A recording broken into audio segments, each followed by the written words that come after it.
Well, good afternoon, and thank you everybody for being here. My name is Kate Mielitz.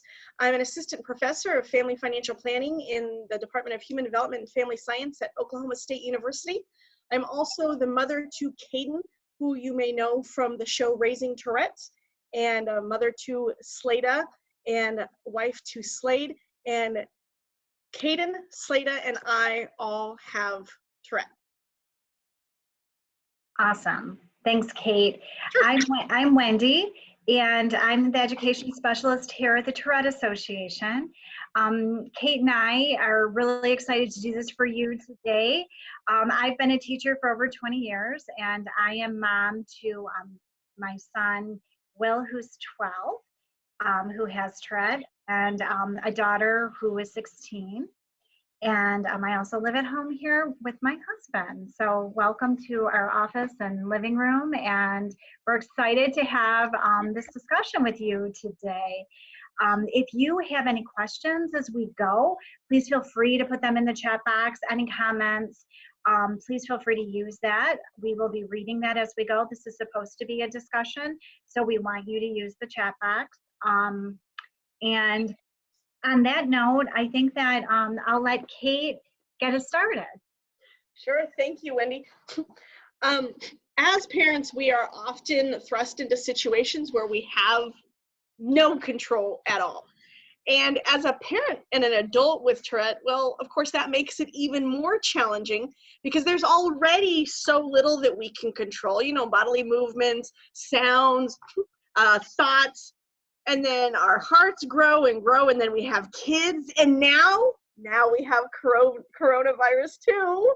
That's not nearly as exciting as I make it sound.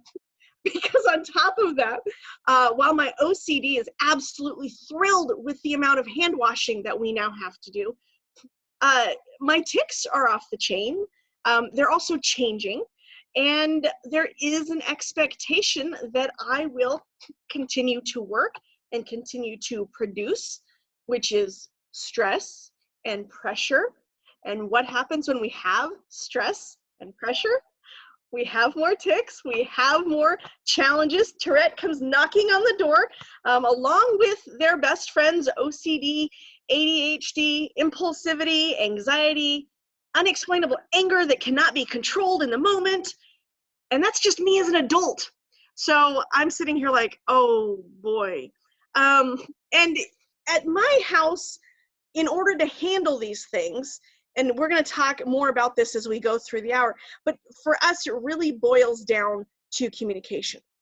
Now, that's not to make you think that I've got it all together. I don't. I continue to screw up on a daily basis. But I have found at least some things for Slade and Kaden and me, Slade and Kaden and Slada and me. I was forgetting somebody. Some things that work, and so those I'm absolutely going to share today. And just, I want you to know, in and amongst all of this, no matter what you're experiencing, no matter how positive you feel or how frustrated you feel or how, even in some cases, low you feel, you're not alone. And that's one of the reasons I'm really excited to be a part of this. Awesome. Thanks, Kate. And I'm excited to be a part of it as well. And it is a tough time. And as Kate said, for all of us. So if you have Tourette or you're at home with somebody who has Tourette, it's definitely a different time. And that's exactly what we're here to address and to talk about. And I would love it. Maybe if some people don't mind commenting on where they are, like Kate, you can tell us where you are. I am currently in Stillwater, Oklahoma. Very cool. And I'm in Rochester, New York, in Western New York. So it might be fun if anyone wants to comment of where you're coming from. You know, just to kind of piggyback off of what Kate said, yeah, a difficult time. And Kate and I have had a lot of discussions while we were planning this over what that looks like in our households and what we're doing to help. And we do not have a recipe here. So that's one thing that's for sure. We want you to know that this is not a place for you to find super expertise help in terms of we got this all figured out. Nope. Coronavirus and Tourette 101. but we are here to offer, you know, some things that have been maybe working for us, maybe not working for us. Just kind of some advice of things that, you know, we even dealt with in the past that might be helpful to you right now. So Mhm. that's where we're coming from. And Kate, it looks like we've got from Queens and Maine, in Virginia, in Austin, Oh, and Amsterdam. cool. Oh yeah, awesome. In the Bronx. Thank you. In Long Island. Oh, Berkeley. Awesome. Very cool. All right. Well, thanks guys for letting us know where you're coming in from. That makes it really exciting. So on that note, Kate, do you want to, I can go right into the co-occurring, talk about that a little bit. Yeah. So Kate and I, and going back and forth, one of the things that, you know, that Kate and I talked about is, you know, tics at home can be problematic, but right now with COVID-19 and everybody having to be inside, a lot of times the neurological rage, the anxiety, the ADHD, everything Kate mentioned can be more problematic. And I think that, you know, the ADHD being inside, the executive function deficits, having to get work done at home. So whether it's a student getting work done at home or an adult getting work done at home. It looks like we got someone from Long Beach, New York. Thank you. And, you know, obviously anxiety and depression right now as well. And I know I have been talking with parents, you know, around the country right now, because a lot of people are home and have the time to talk. And I'm definitely hearing stories of, you know, definitely some difficulties. I have to say, the first thing, you know, in dealing with any of those, whether you have Tourette or you have a child with Tourette, you have, as adults, we have to take care of ourselves first, and you have to deal with your own anxiety before you can take care of, you know, other family members, obviously. And we want to really emphasize that. And whether it's, you know, whether it's just going out for a quick walk, which is what I had to do today, doing some mindfulness, doing some meditation, some breathing, you know, maybe some of you can share some ways that you are, that you use to cope with the anxiety right now. But if you have, yeah, go ahead. I was just gonna say, Wendy, I don't know, maybe I'm projecting, but I swear to you, I feel coming from the Zoom room right now, what are you talking about? How can I find that time? My kids are needing too much of me. Yeah. And here's the thing, it's not easy. And it's much easier for me to say, hey, do this, and do as I say, not as I do. But believe it or not, in many cases, not in all cases, but in many cases, we have slowed down. It's just that the slowdown looks so vastly different from what we are used to that we don't realize that we've slowed down yet. And it took me, let's see, this is my first full week at home, but the expectation for me to be at work and doing things, this is like my 10th or 12th day, and it probably took me until about day 7 to realize, wait a second. Global pandemic, folks. We've never in our lifetimes, as I tell my students, even in the old professor's lifetime, have never experienced anything like this. So we're in this true crisis situation.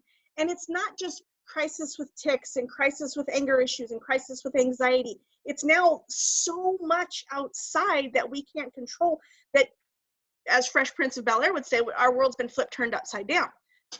So it's now a matter of saying, okay, can we clear 20 minutes? Can we clear 20 minutes just for me as an adult to sit down and maybe even write it down or sketch out what is different about this? And if you can even score 5 minutes, if that means locking yourself in the bathroom with a pen and a piece of paper, I'm down with it. If that means that you give everybody their tablets for 10 minutes, these are solutions, right, Wendy? Finding that time. Absolutely. No, I totally agree, Kate. And I think, you know, and I think with your point, you know, 5 minutes, 10 minutes, sometimes I think it's just bursts, like, you know, and for our kids too, like, I don't care, ride your bike around the block once, if that's something that you're able to do, you know, where you live.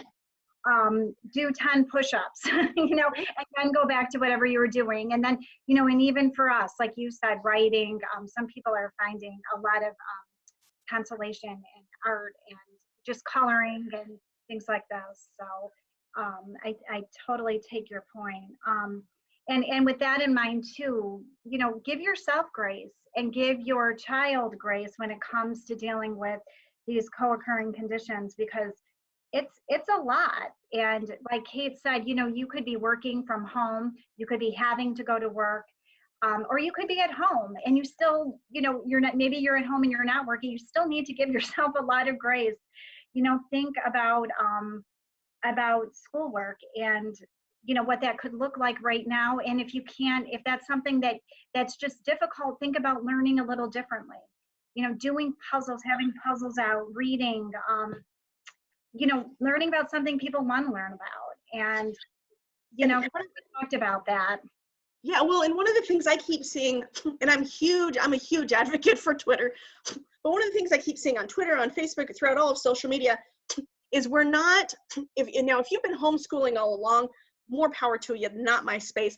But what we're doing in this crisis situation is not homeschooling, it's crisis schooling. So we're trying to meet a need to get our kids to the end of the semester, whatever that semester looks like. And when we're talking about potential rage issues or potential anxiety issues, the way that we approach learning has to be very different. And so if that means that we do school in 10-minute increments, okay, what is going to work for the child? What is going to work for me as an adult so that I don't completely lose it with my kids? What can I do? Okay, everybody, we're going to do 30 minutes of school in 30 minutes. Maybe that's going to work. Maybe it's not. So finding something like that, but just something that is going to work for your family. And remember, don't compare yourself, Wendy, to me, and I won't compare myself to you or anybody else in the room, because what works for me isn't going to work for you necessarily, and vice versa. And so knowing that our own realities is really what's important, and doing the best that we can, whatever that best looks like, that's what's important.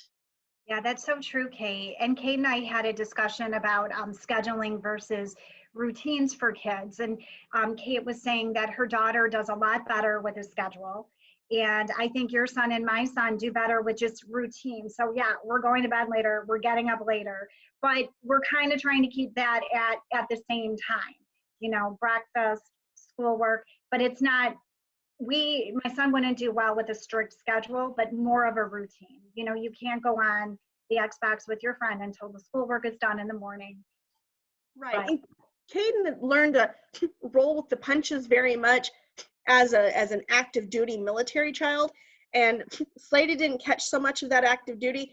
And so understanding routine versus schedule for us has been a very big, see, I have an issue with control. If I'm not in it, we got an issue. And I got no control anymore. So let me tell you what, we got big issues. But I have found that if I tell myself, okay, in an hour, I want to do this, and then I go tell the kids, in an hour, this is the change we're making.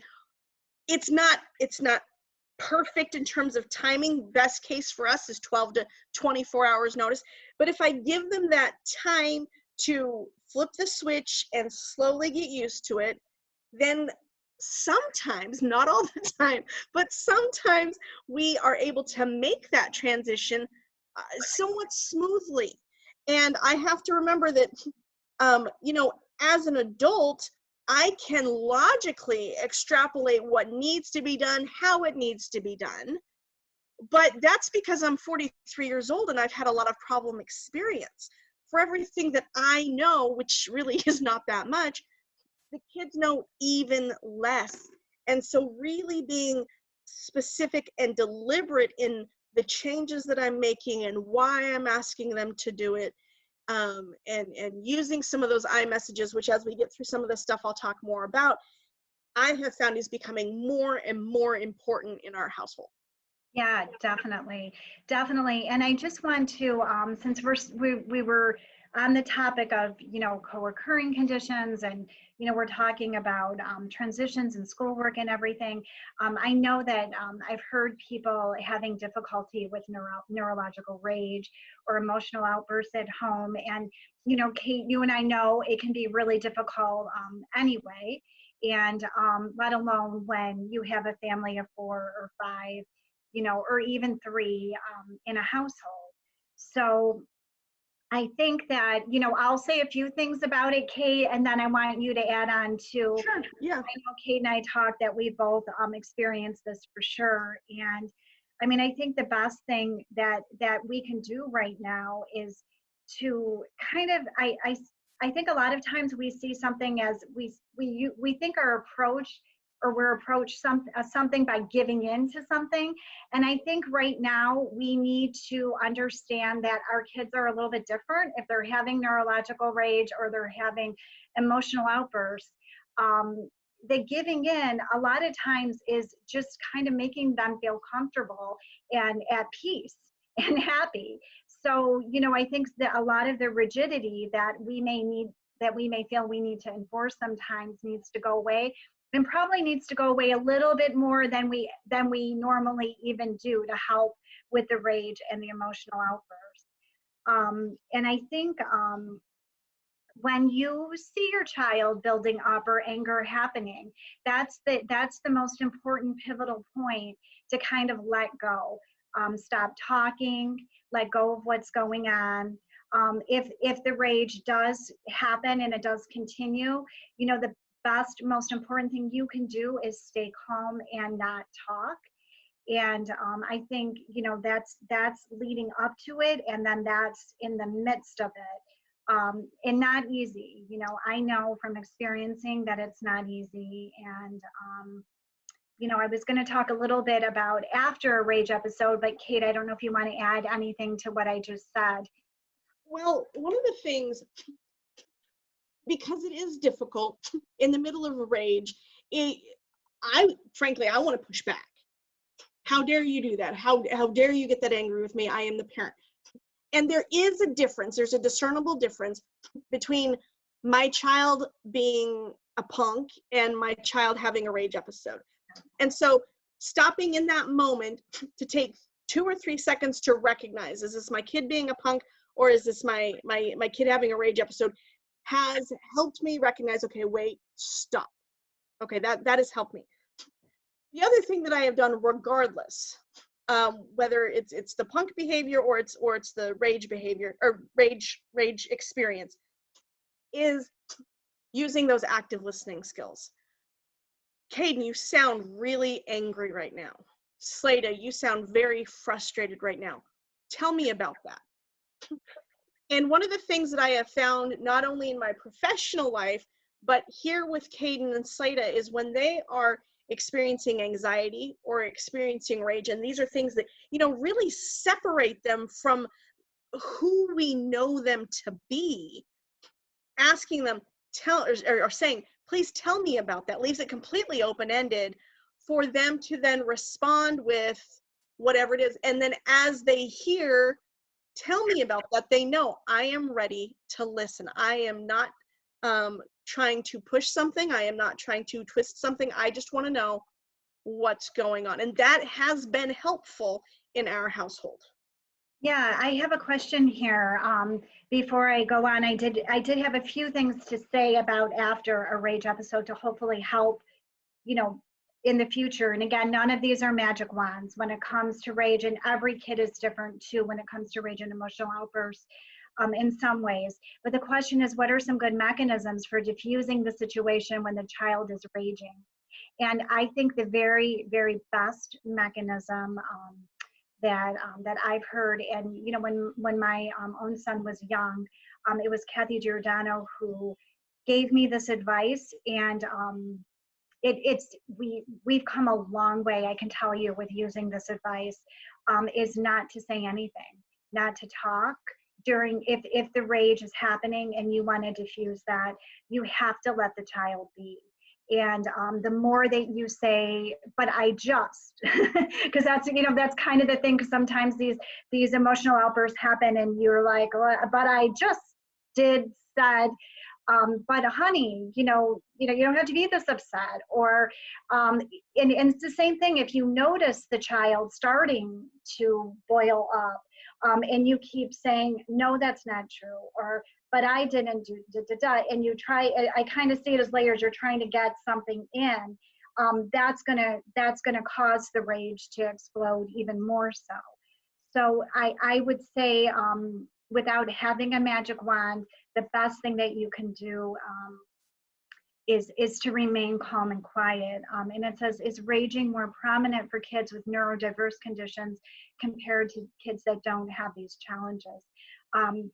I think so. I'm not a physician, but I definitely think for kids with Tourette and other neurodiverse conditions that that rage is more prominent. That's what I think it's neurological, and that's why it's neurological rage.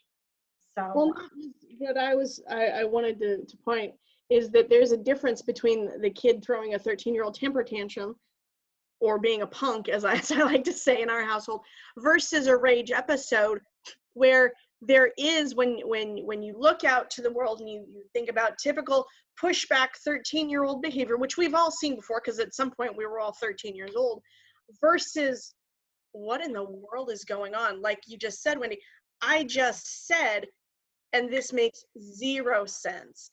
And that's the rage piece versus the behavior piece that is within control. That's the difference as I see it. Yeah. And I think just moving forward, I just had a couple things to say that often kids, after they have a rage episode, I think one of the things we have to remember is that they don't want to do this. It's not in their control most of the time, or all of the time. And I think after it's done, often kids will apologize. And I think when they do have that apologize, that is a moment to show love and compassion. And I just think moving forward, it's not going to help that you don't have the rage the next day or the next week. But moving forward, it does start to dissipate. I think that kids need to feel accepted and loved, and you need to show compassion.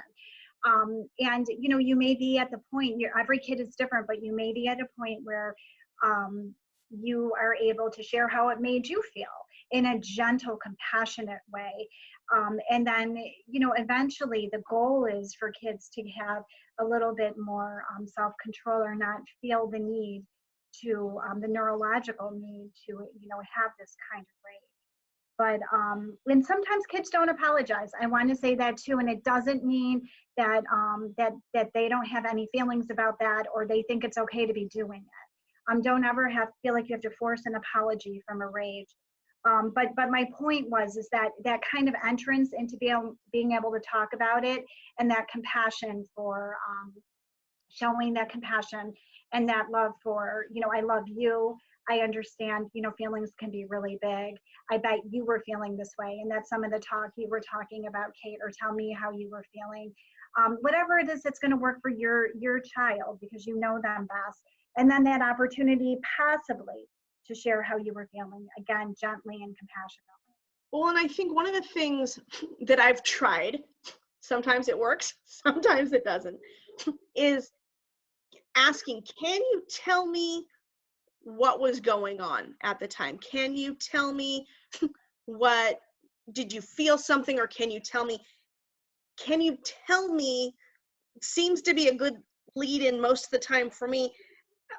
And then I figure out from there, is it something I said, or is it, can you tell me what you were feeling? Most of the time, when we have a rage episode, I get an apology. So I'm able to discern the difference. And sometimes, and this is the hardest part for me, what I get in response is, I don't know. Oh, I don't know, drives me crazy. Yeah, come on, you got it.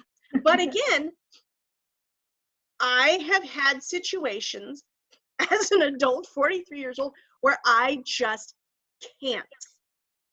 whether that is stress, whether that is rage. I mean, it's something that is completely left my control, which as a 43-year-old woman with an advanced degree is very, very uncomfortable. And so then I have to stop and think, okay, if it's that bad for me as an adult who has navigated so many different situations, what might it be like for this 13-year-old child or this 9-year-old child? And so I have to put a lot of effort into, number one, not losing it, and then number two, stepping back when I have cooled down myself and just said, okay, let's think about this. And like I said, I'm not doing this perfectly, but as I can put some logic in there and reflect on it, it has helped me figure out, okay, I don't know is a perfectly good answer, because at least we're talking. Yeah, that's good. We'll move on from this, but there's one more question. Every interaction seems to be rage lately, and it's killing relationships with siblings. Any good resources for families on this topic? There is a video on our website from Kathy Budman about neurological rage. It's not specific to families. I can tell you, you know, having more than one child and having a child or having had a child with neurological rage, it's really hard, and it's harder if the child is younger that's experiencing, that's, you know, not having the rage but experiencing the sibling. However, you know, no matter what, the child needs to know it's not their fault. They need to know you're there to save and protect them. They need to know that the child has Tourette, and the child that has the rage, that it's not in their control. Whatever their age, you need to let them know that. And they also need to understand, the siblings, that everybody is parented differently. And I think, you know, Kate, you can probably attest to this when you have kids with Tourette, that's even more so. I mean, you know, I know as a teacher for years, you know, it's not going to be the same for every kid. You know, we all know that. But when you have a kid with Tourette, it's even more so. And you know, the other kids get to understand, they know to move away, they know what's going on. It's not easy, it's super scary, and there isn't a magic wand.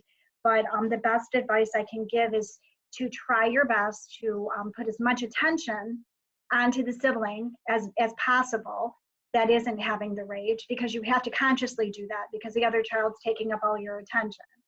And then to be honest about what's going on and let that child share their feelings as well. I think creating a safe space in the household for the child who is experiencing the rage and not experiencing the rage.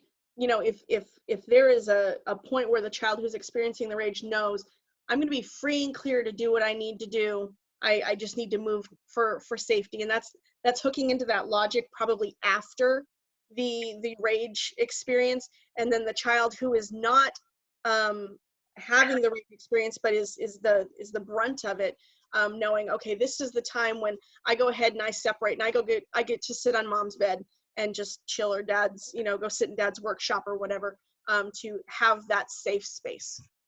Good point, Kate, thanks. All right, Kate, do you want to talk about our next topic, or that we're going to move into here? Dealing with communication. My notes are right. Yeah, perfect. Perfect. The thing that I think all of this about is really understanding, you know, how we're non-verbally communicating and how we're verbally communicating. But communication in a time of crisis, i.e. now, is absolutely imperative. And yes, a lot of our lives feel like we're in a constant state of crisis. Either something at the school, or a tic that's being disruptive, or ADHD behavior that's off the chain, or a rage episode. But with these current unknowns, it's even more challenging. But I want to emphasize the need for communication, because it will make not just a difference, but an impactful, positive difference in your lives right now. And one of the keys to that, I want to talk about two things in particular: iMessages and explaining what it's like to have Tourette and having that conversation. And iMessages, I know that when I get very frustrated, I want to say, you make me so angry. You have frustrated me to the ends of the earth. And I have to stop myself. And I really have to be conscious about not you statements, but I statements. I am feeling very angry right now. I need to take a time out. I can't listen right now. The things that put me in my ownership, where I am saying I am only going to own my situation. And the I messages, studies have shown throughout time, there's communications research written on it, and practical experience. As I at least use I messages, I have found that I am able to separate myself and walk away a little bit more clearly without pushing back and saying, you know, I don't care if you can control this, I'm done. It's more, I'm very frustrated right now. I'm feeling very overwhelmed. I need to take some time to step back. And being able to communicate that in a calmer, I'm not going to say calm because in the heat of the moment, we're not always calm, but in a calmer way saying, I need a minute. I am very frustrated. And then taking that step back is very impactful and does tend to separate the issue a little bit more to give the involved parties a little bit of breathing room. The other thing, Wendy, did you have something else or do you want me to just go on? Well, I could piggyback on something that you said because you're talking about the I messages, but I think what Kate's doing too is something that I was going to point out, which is modeling for kids. And, you know, this is a great opportunity to do that because, you know, I don't know about your kids, but my son doesn't always like me to talk to him about, you know, feelings and, you know, the whole communication thing. It's very annoying for him. So, but if you can model, you know, how you're feeling, if you can model it by saying it out loud, if you can model it because you're having a conversation with somebody else, I think that's so important.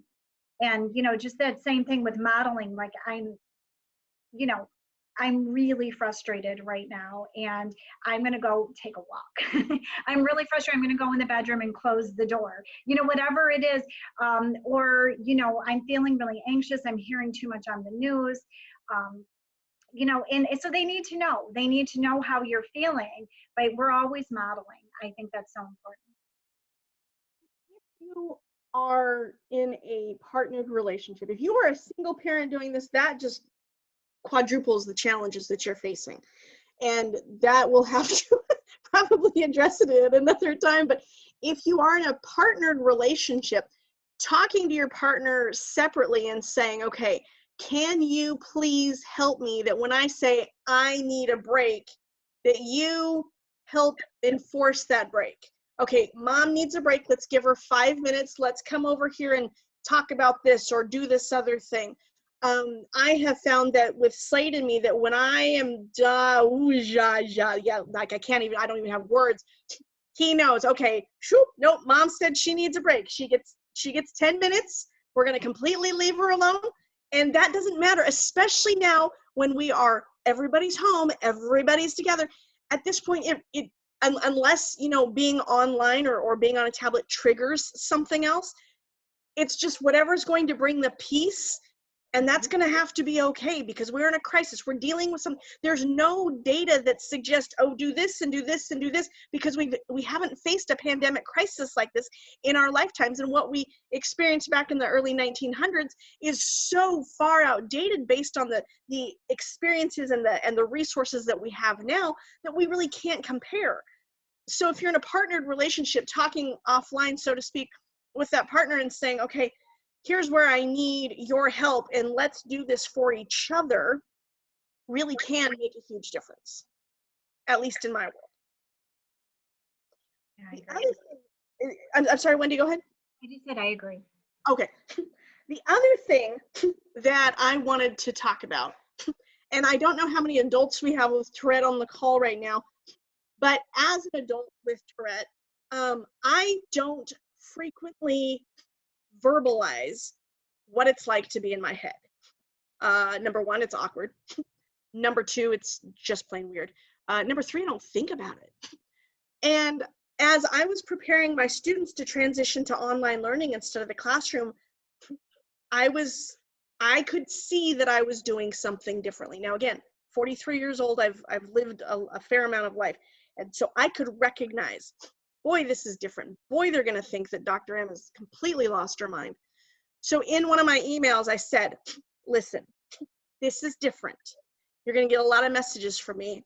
It's going to be a lot of disconnect. But let me tell you what it's like to be in my head. If you take 30 super bouncy balls and you bounce them all at once, full speed in a contained area, that's what it looks like in my brain. That's what it's like to live with Tourette and the associated things that go on with it. So I'm asking for your grace and I'm asking for your understanding. And I realized after I did that, just how much more peace I had. And I have plenty of confidence working with my students and working with other professionals. But you know what? I've never explained that to my colleagues. I've only now ever explained it to my students. And it gave me so much more peace to go into the next things that I was doing, that as Wendy and I set this up and started talking about it, I said, you know what? I wonder when the last time was, if I had recently asked Kaden and Slada, or have you asked your child, what's it like in your head? What does this feel like? And so increasing the communication at a time like this, when we're all, again, sequestered into this confined space, no matter how big your house is, by the time you get to week 2 or week 3, it feels like a shoebox. But asking, sitting down at a calm time when you can find one, and saying, can you tell me, can you describe this for me? What does it feel like? What do you experience? Not just before the tic comes on, but what's it like to be in your head? And it's not always an easy thing to talk about, but I'm finding that when I want more information, if I time my questions to when I know we don't have another distraction coming, I don't have a class coming, the dogs have been out recently, dinner is not needing to go on really quickly. I've got 15 or 20 minutes and we can just sit down, and I say, tell me a little bit about that. And sometimes they're like, I don't know. But as I sit there and I hold them or smile at them or just sit there quietly, other little pieces come out. Oh, well, I guess it's kind of like this. Oh, well, I guess it's kind of like that. But sometimes it changes and sometimes it's not like that. But it's still insight that I didn't have before. And as an adult who has experienced some of this, but even as an adult who hasn't experienced depression, I've been very fortunate, I haven't experienced a lot of anxiety.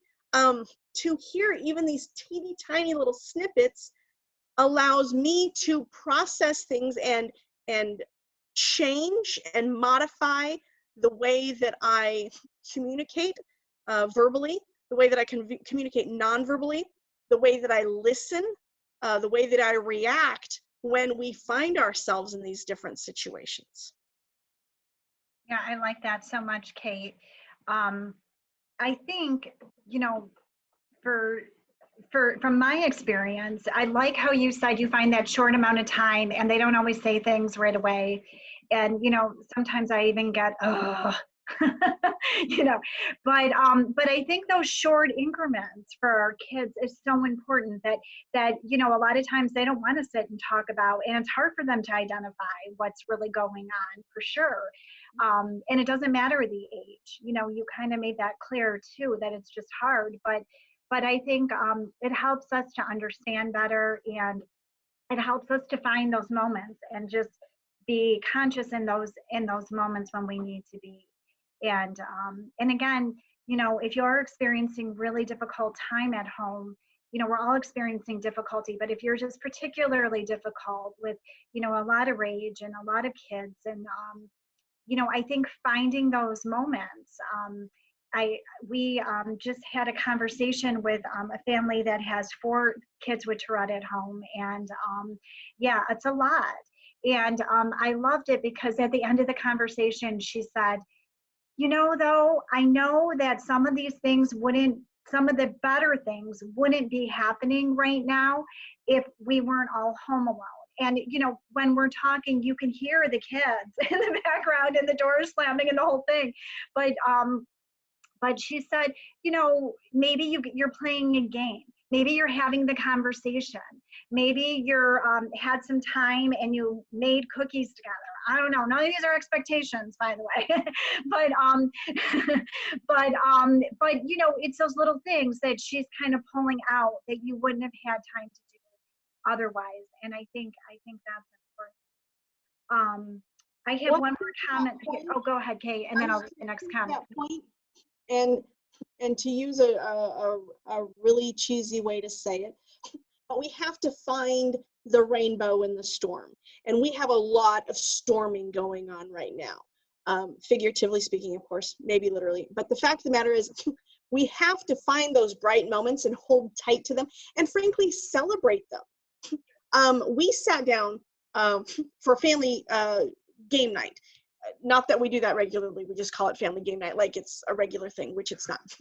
And in large part, it's not because we can't always agree on a game. Somebody gets upset, somebody storms off, so it can be a very, very frustrating situation. And we did this a couple of days ago, I think it was last week, and it was so positive that I was just, frankly, I was blown away. And I looked at Slada, I looked at Kaden, I looked at Slada, and I just said, thank you for probably the best game night we've had in months. Everybody stayed, everybody played, we joked, we had a good time, and telling them directly, thank you for your participation. Thank you for your positive attitude. Thank you for sticking with it even when you started to lose. And we know that sometimes losing is more difficult. It made such a difference. We tried board game the next night because, you know, we were home, why not? And it was not as positive as the day before, but gosh darn it, it was still positive. But I really am finding that the more that I say thank you and acknowledge and recognize this behavior that's positive, that sticks in there. That's one of those things I think, you know, as we're not trying to change our children, we're trying to train them for life skills to be functional and be positive and be great members of society. And we do this whether we have neurodiverse or neurotypical children. But I am finding with my neurodiverse children that as I highlight the positive, thank you for participating and being part of the family and really sticking with it, it makes a difference. And they remember that consciously or subconsciously, but as we go on. I agree completely, Kate. It makes a huge difference. There's a comment and question here that I'm going to read. We've had some very challenging tics. Initially, the N word, which went away some months ago. More recently, a spitting tic. That has been awkward timing, but that has gone away. We printed out the Tourette's explanation cards just in case we needed them. Any other suggestions when in public? Do you want to answer that one first, Kate? You know, I toy with this because we do a lot of joking in our family, and I do a lot of ignoring, and sometimes I do a lot of glaring, not at my children but at other people. I don't know that I have a really terrific suggestion here, Wendy, because we do joke around a lot about it. And, you know, if Kaden's got coprolalia, and so when he's dropping the F-bomb like it's his job, I'll go ahead and say loudly, you know, wow, the Tourette's is really kicking in today. You know, stuff like that, just to make the general announcement, but not get into it. That's probably the most useful thing that I have ever done that's kept us from conflict, and people have turned and walked away. But I mean, that's only happened like maybe once in a handful of times, and mostly we ignore it and we just keep on. So I'm excited to hear what you have to say, Wendy. I don't have like a great advice either. I think that, you know, when people are really staring, you know, when somebody won't move away and I can feel it, and we're in a situation that that I need to say something, I do, you know. My son has Tourette syndrome, you know, and sometimes I say it a little snappy if it's one of those staring type of, you know, situations. So I'm not going to pretend to be, you know, the most perfect, but I think the cards are good. And I think, you know, just accepting your kid, you know, or accepting, you know, what's going on, like you said, you know, whether you're joking about it or you're just being super chill while it's going on, you know. And sometimes people will say like they know, like they'll nod and like look away. But I think the more that you can be relaxed about it and accepting, and you know, whether you take Kate's, you know, we do a lot of joking around in our family too, but it's, you know, not everybody's way of being. So I think it's what works best for you and your family too. And I think that's why there isn't just one answer. Well, and as you were talking, it reminded me, Slada has had a hitting tic. And we were at Walmart one day, and all of a sudden, on my back. And I mean, oh, and I mean, I jolted. The cashier is looking at me like, oh my God, woman, what is wrong with your child? And I did not reach across and throttle her. I just said, Slada, is your tic almost done? Slada, are you almost done? Slada, are you okay? And she said, what did I think I said, are you okay? She said, yeah, Mama, I'm almost done. I just have to get this out. And then I don't know if it was the dawning or the cashier just decided, well, at least I was talking to my kids, so she was going to stay out of my business. But sometimes just checking in with Slada has been beneficial. Sometimes, you know, like, or I have found myself in a position where I'm like, oh, don't hit me there, hit me here, which sounds completely warped, but at least it's showing. And I don't feel that I need to justify myself to anybody, but I'm trying to protect how my children are perceived. At least I'm then showing, okay, I am aware of what's going on. This is not a temper tantrum. This is not my child being disrespectful. This is, okay, I'm acknowledging, I'm rolling with it, and the rest of y'all can peace out type of thing. Right. And that's the vibe I try and give out. Yeah, exactly, Kate. It's the I don't want to say anything inappropriate here, not giving, not caring, right? So a lot of times you really just let go of so much that, you know, maybe would bother you as a parent, you know, years ago, or you'd be embarrassed by, and you really learn to just be really confident in your kid and your family and what's going on. And I think that's the best advice, is to be confident in the moments as much as you can. So is there anything else, Kate? Well, I was just saying, confidence is not easy. No. Because a lot of this is taking us, it's taking us aback. Oh my gosh, where did that come from? Because as we all know, tics can be ongoing, and tics can change just out of what you said. Well, and sometimes Kaden today, I mean, I don't remember, he changed the way he was ticking the F-bomb, and the first thing that crossed my mind was, excuse me, you said what? And then I realized before I responded, but you know, it's okay. Love yourselves. Okay, love yourselves. I want you to know that I don't have it all together. I'm going to tell you that Wendy doesn't have it all together. She would tell you the same thing about me, would say it in front of each other, would say it apart from each other. Love yourself. Love yourself. Continue to love your children, and continue to know that nobody has all the answers. Even the neurologists that study this, that are experts in this, don't have all the answers. We are living with these children. Some of us have grown up and lived with this. I was diagnosed as an adult. And so I've been able to apply a fair amount of maturity and education to understanding what this is like. I don't freaking have all the answers, and I screw up all the time. But the thing that I practice time and time again is loving myself through it. And there ain't nobody love me more than I love me, which is both good and a challenge sometimes.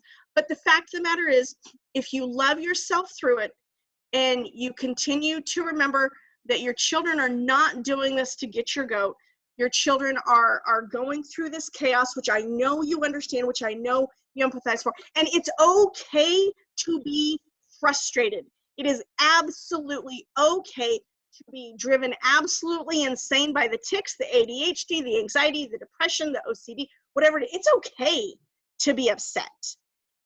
It's just processing it and figuring out the best way to work with it within your family.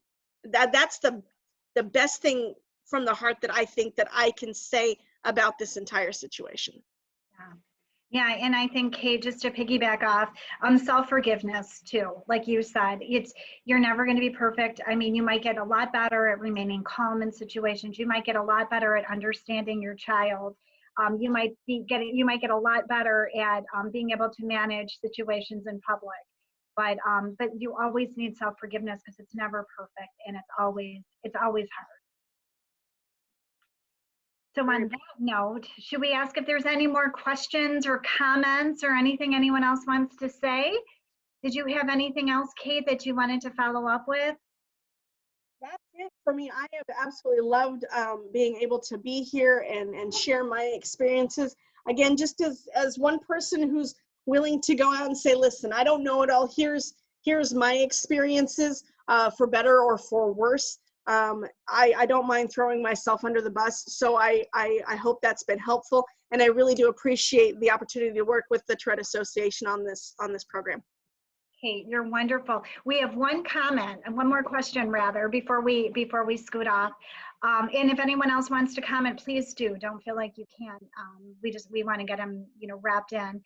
It says, any thoughts about coughing tics during COVID? And at the Tourette Association, we did think about that, and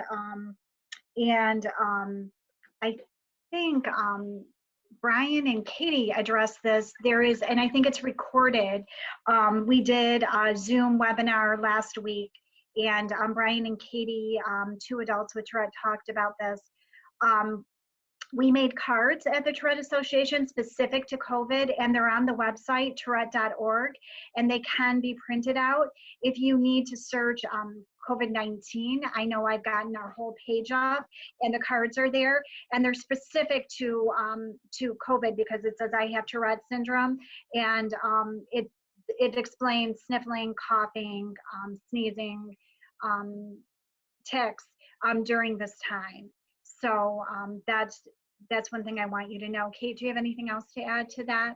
Well, I was just going to ask, Natalie, if you can still hear us, can you pull up that and put the link in the chat box, and then people can highlight it and copy and paste it, maybe find it a little bit faster? Okay, I'll do that right now. Thank you. Good idea, Kate. It cracks me. My very first tic that I actually realized was something that was bothering somebody was when I was married to my ex. And well, it really wasn't a coughing tic, it was more of a throat clearing tic, which still people look at you side-eye now if you do it. And of course, the more you know that you can't do it, the more it's going to happen. And the more important it is, I think, to just have those cards at the ready. If you're going out with the child, have those at the ready, and you're handing them out like candy on Halloween. Because the fact of the matter is, and I cannot believe I'm going to confess this, but I did. God bless her, some woman at the store last week, this was before we went into shelter in place, coughed, and I saw her cough into a Kleenex, like she did everything right. And I still was walking, and I still side-eyed her. And I feel horrible about it, but let me tell you, I know I'm not the only person out there, so I'm gonna own this. But when we don't have the Kleenex, like she was prepared in case something. But of course, having Tourette's, if Slata is coughing, or Kaden is clearing his throat, or there's a sniffing tic or a blowing tic that I have, we don't always have anything with us to cover, or it comes on fast enough that we can't cover it. So I'm all about those cards like candy, so that people know, listen, it's not that I'm ill prepared. It's not that I'm trying to do something. It's that I've got this neurological disorder. I am trying to mind my space. I'm trying to protect when I can, but this is something I can't control. So I'm all about those cards like they're lollipops. Awesome. And Natalie put the link in into the comment section here. And so the link is right there. You can take it from there, or Tourette.org. Just search COVID-19 and you'll get, you can find them pretty easily. And if not, just reach out at the general, email or phone number, please. Just reach out if you need anything during this time, please. So on that note, it looks like there aren't any more questions right now. Thank you everybody so much for joining us. And Kate, thank you so much. We're so happy to have you. You're such a valuable resource. I hope that everybody got something out of this. You are so welcome. Everybody's saying thank you. You're so welcome. And we appreciate you being here, and stay safe, stay home. And reach out to the Tourette Association if you need anything. We are all here working from home. You're welcome. Wendy, where will this, or Natalie, where will this be posted if somebody wants to access the recording if they came in late? That's a great question, Kate. We usually post it on our YouTube channel, and I believe we'll also post it in the COVID-19 resources link that I just sent. Great. Great. Well, thank you so much, everybody. Thanks, Kate. Have a great night on that note. Go have dinner. Get a little fresh air if you can, and take care. Bye-bye.